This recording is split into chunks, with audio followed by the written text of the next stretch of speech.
वक्त आ गया विधानसभा में जाने का, तो जब चुनाव लड़ा तो निश्चित ही घर वालों ने, गांव वालों ने और दोस्तों ने, मित्रों ने, सब ने दिल खोल के सहयोग किया, चुनाव प्रचार प्रसार में मदद करी। भाषण देने का जज्बा 10वीं के बाद पैदा हुआ। धीरे धीरे हम राजा का बेटा राजा बनेगा, वही वाला कंसेप्ट है। बीजेपी जैसे पार्टी में जब तक 10-15 साल आरएसएस की ट्रेनिंग नहीं हासिल करो तब तक आपको विधायक के सांसद का टिकट नहीं देगा। हम बन सकते हैं एमएलए और सांसद, हम डायरेक्ट बन सकते हैं, लेकिन जज्बा, जुनून और आत्मविश्वास होना चाहिए, एक सकारात्मक नजरिया होना चाहिए।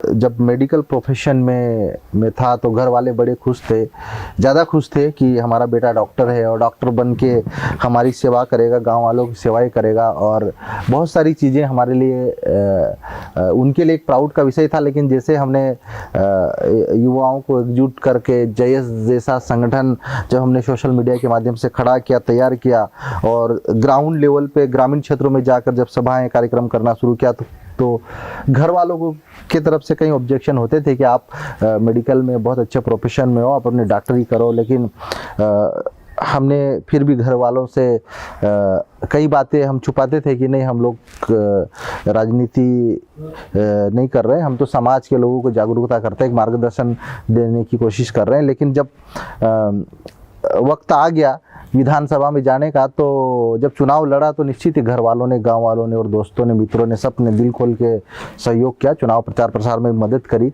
और जब विधानसभा में पहुंच गया और वहां पे जब आवाज़ उठाई लोगों के लिए, देश के करोड़ों अंतिम पंक्ति में खड़े वर्ग के लोगों के लिए आवाज़ उठाई, तो घर वालों ने भी साथ दिया, दिल खोल के साथ दिया और उन्होंने कहा कि नहीं, हमें पूरे देश के लोगों के लिए, अंतिम पंक्ति में खड़े शोषित, पीड़ित, मजदूर किसानों के लिए आवाज़ उठाना चाहिए। और जब आवाज़ उठाने को शुरुआत की तो पूरे देश के लोगों का, युवाओं का और सभी समाजों का मुझे समर्थन मिला। तो जब आप स्कूलिंग में थे, पढ़ाई करते थे, तब आप कैसी स्थिति, जो बोलते हैं ना कि फर्स्ट बेंचर थे, मिडिल बेंचर थे, बैक बेंचर थे, ये अलग अलग, जैसे मुझसे अगर कोई बात करता है तुम कौन थे, क्या थे, तो हम तो साफ स्तर पे बोलते हैं हाथ उठा के, हम तो बैक बेंचर थे। नहीं, मैं आपको सच्चाई बताना चाहता हूँ कि मैं तो एक छोटे से गांव, आदिवासी गांव से निकल के आया था। और जब मैं गांव के निकल के आया था तो मुझे तो हिंदी बोलते भी नहीं आती थी। वहाँ के आदिवासी जो लोकल बोली थी हमारी, वही भाषा बोलते थे और मैं बहुत शर्मीले स्वभाव का हुआ करता था। मैं कभी भी क्लास में फ्रंट लाइन की सीट पे कभी नहीं बैठा, मैं हमेशा पीछे ही बैठता था। और मुझे, मेरे मन में हमेशा डर लगा रहता था कि सर मेरे से कोई प्रश्न नहीं पूछ ले, और पूछ लेगा नहीं आएगा तो मेरी बेइज्जती होगी। मुझे हमेशा से हिचक रहती थी, और क्योंकि उसमें बहुत सारी थी, एक स्वभाव था और साथ साथ में जब भाषा का एक चैलेंज था कि नहीं, जब हम लोग हिंदी अच्छे से नहीं बोल पाते थे तो उस समय भी एक हिचकिचाहट होती थी।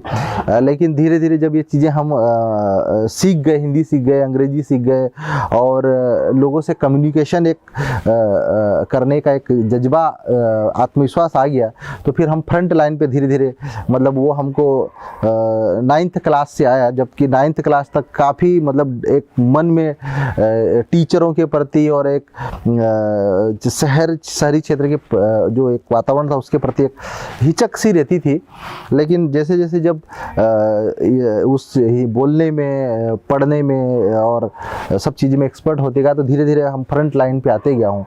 और भाषण देने का जज्बा 10वीं के बाद पैदा हुआ। धीरे धीरे हम, जब हमारे स्कूल वगैरह में गणतंत्र दिवस, कल्चरल फंक्शन होते थे तो हम लोग सिंगिंग के माध्यम से और अपने भाषणों के माध्यम से पार्टिसिपेट करना शुरू किया था, तो धीरे धीरे कॉन्फिडेंस आने लगा।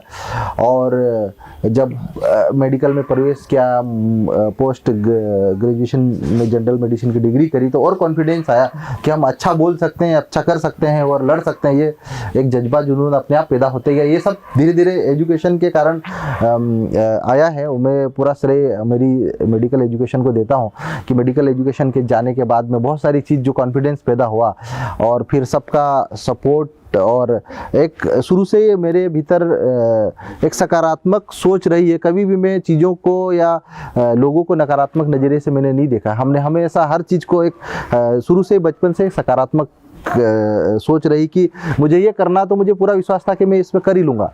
जैसे पॉलिटिकल बैकग्राउंड की बात करते तो हमारी फैमिली में दूर दूर तक कोई पंच से लेके सरपंच से लेके या विधायक सांसद तो बहुत दूर की बात है, कोई दूर दूर न मेरे गांव में कोई ऐसे राजनीतिज्ञ रहे हैं। लेकिन शुरू से एक जज्बा रहा है कि कोई चीज़ करना है तो उसे पूरा करना है। और जब मुझे लगा कि नहीं, मुझे विधानसभा में जाना चाहिए, तो मैं तो किसी राजनीतिक दल से जुड़ा हुआ नहीं था, उसके बावजूद भी मैं हम लोगों के संगठन और सबका आशीर्वाद रहा कि डायरेक्ट मध्य प्रदेश की विधानसभा में जाने का एक सौभाग्य मिला। और ये मेरे लिए गर्व की बात है और युवाओं के लिए भी गर्व का विषय कि एक ऐसा युवा जिसका पॉलिटिकल बैकग्राउंड दूर दूर तक नहीं है, क्योंकि हमारे ट्राइबल में तो आज भी राजा का बेटा राजा बनेगा वही वाला कंसेप्ट है। बीजेपी जैसे पार्टी में जब तक 10-15 साल आरएसएस की ट्रेनिंग नहीं हासिल करो तब तक आपको विधायक के सांसद का टिकट नहीं देगा। लेकिन मैंने तो न किसी पार्टी का झंडा उठाया, न किसी आरएसएस बीजेपी की ट्रेनिंग ली, फिर भी डायरेक्ट एमएलए बन गया।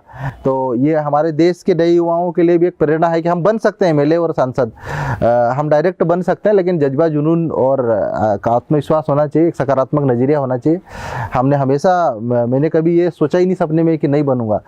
मुझे जब मैंने एमबीबीएस किया था, एमबीबीएस करने के बाद मुझे पीजी करना था और पीजी सिर्फ और सिर्फ मुझे जनरल मेडिसिन में करनी थी। तो अब सीटें बहुत कम होती थी, 2-4 सीटें थी जनरल मेडिसिन की और मध्य प्रदेश में 400-500। अब तो मेडिकल कॉलेज बहुत बढ़ गए। आपने तो 2001 और 2002 में तैयारी वगैरह की हुई। 2000 में तैयारी करी थी और 2009 में पीजी में एडमिशन लिया था। तो मेडिकल में जो अपनी पसंद की ब्रांच होती है, जैसे जनरल मेडिसिन, तो उसमें 2-4 सीटें थी। अब 100-500 लड़के कंपटीशन और 5 लोगों में मेडिसिन उठाना तो एक चैलेंज था कि वो मिलेगी नहीं मिलेगी, लेकिन वही चाहिए, लेकिन वही ली और पीजी किया। और जब प्लान किया कि नहीं विधायक बन के अंदर जाना है तो बन के दिखाया। फर्स्ट टाइम में जहाँ मुझे टिकट दिया था, मतलब मैंने तो मेरे गृह क्षेत्र कुक्सी से मांगा था, लेकिन मुझे बनावर से मिला।